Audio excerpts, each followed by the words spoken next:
She grew up in Appleton and went on to become among the country's most popular and richest authors of the early 20th century. She won the Pulitzer Prize. Her novels were adapted into films starring Hollywood's biggest names. She socialized with presidents and the literary elite, and the U.S. Postal Service released a stamp in her honor. And yet, somehow, so many remain unfamiliar with her name.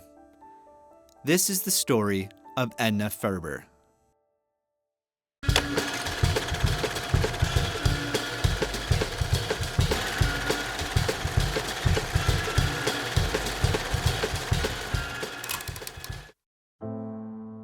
Edna Ferber was born on August 15, 1885, in Kalamazoo, Michigan, to Jacob and Julia Ferber.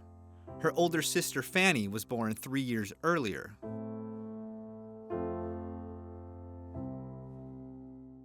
Her father came to this country from Hungary. He was Jewish. He came on boat, of course, by himself, and his family then came later. They settled in Chicago. He was a farmer when they first got here, but then he had moved into dry goods at some point. Her mother was described as a well-to-do Jew in Germany. The Ferbers moved throughout the Midwest during Edna's childhood, from Kalamazoo back to Chicago to try to cash in on the 1893 World's Fair. From there, the family settled in Ottumwa, Iowa, where they would stay for 7 years. It was a horrible experience, not just for the family, but for Edna. She talks about it being a very anti-Semitic town, spat on almost daily, and they were basically pushed out of town. So 1897, they moved to Appleton, Wisconsin. 40 families, Jewish families that lived there. The mayor is even Jewish. She is very fond of Appleton. In her 1938 autobiography, A Peculiar Treasure, Ferber wrote lovingly about Appleton and its people. If Ottumwa had seemed like some foreign provincial town in its narrowness and bigotry, Appleton represented the American small town at its best. A sense of well-being pervaded it. It was curiously modern and free in the best sense of the words. Cliques, malice, gossip, snobbishness, all the insular meannesses were strangely lacking in this thriving community. Edna excelled in Appleton schools. She was a voracious reader and involved in a variety of activities at Ryan High School. At school, she is in the drama club, debate club. She runs the newspaper. She goes to dances, the theater. Her family, although they don't have a whole lot of money, spends a lot of money on the theater and getting the kids there to see plays and musical. Edna graduated from high school in 1904. She had dreamed of a career on the stage and had hoped to attend Northwestern University's School of Elocution, but she went to work instead at 17 as a reporter at the local newspaper. She marches over to the Appleton Crescent and walks out with a job. She is the first woman ever to have a job at the newspaper. She has a beat. She does the jail, the courthouse, the police beat.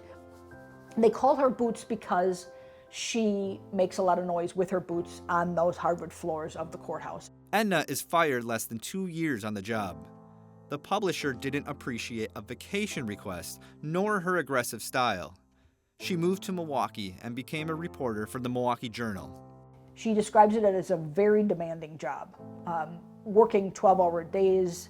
She lived in a boarding house. She called it the best time of her life for working. After nearly 4 years at the Milwaukee Journal, Edna collapsed from exhaustion while visiting home. She stayed in Appleton to recover and never returned to journalism. As the 22-year-old recuperated, she began to write her first book. She buys a typewriter for $17 and starts a lifelong passion of writing. She starts with a novel that she calls Dawn O'Hara, which is about a woman who is a newspaper writer in the Milwaukee Journal. She also begins to write short stories. Her novels generally featured strong female protagonists, and she did not shy away from race or class. She came to national attention for her Emma McChesney magazine series. Among her fans was President Teddy Roosevelt. She moved to New York in 1912, where she found great fame for her novels and short stories. She was a feminist when people weren't writing about that. This was at a period of time where women were just starting to enter the workforce. And so and again, this is her early works, that it's women in business. In her breakthrough novel, So Big, Edna follows the life of a widowed farmer outside Chicago who, through force of will, transforms her failing fields into a thriving business. It received the highest honor in literature. She did win the Pulitzer Prize for that. And one of the neat things about her winning the Pulitzer is she was given $1,000 for that in 1925. And she gives the money, all of it, to a charity that gives money to elderly writers and artists for their care. Edna followed up the success of So Big with the work she's most famous for, Showboat, which was turned into a blockbuster musical. It was about a traveling showboat that went on the Mississippi. Showboat tells the story through this family who runs the boat, with the characters as the actors and the cooks and everybody that is on the boat supporting the floating theater. Very successful musical that is played over and over, and probably is being played this week at a high school in Topeka, Kansas. It has great music, it has great theater to it. It just doesn't look a lot like what she wrote. Over the years, her work, which included co-written plays with George S. Kaufman, offered sweeping sagas throughout different regions of the country, from the Mississippi River Delta to the tundra, and they were all massively successful. So all of them were Book of the Month Club or on New York Times lists for years and years and years. All of her books were turned into movies. Ferber was among the first authors to assign film rights to her books on short-term contracts, so that rights needed to be renegotiated regularly. Her 1952 novel Giant starred Rock Hudson, Elizabeth Taylor, and the last appearance of James Dean. It was the culmination of an incredible body of work. She had 13 full-length novels. She had 12 volumes of short stories. She had 9 plays. She always collaborated with someone for her plays. Her plays have won Tonys. Edna Ferber died in New York surrounded by family on April 16, 1968, after a long bout with stomach cancer. She never married or had children. She left her wealth and her estate to her sister and nieces. Her legacy, of course, is her books and her short stories and her plays.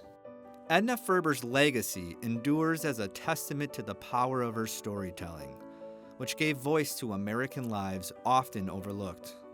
That an elementary school in her hometown of Appleton now bears her name is a fitting tribute, honoring not just a literary giant, but a local daughter whose work continues to inspire.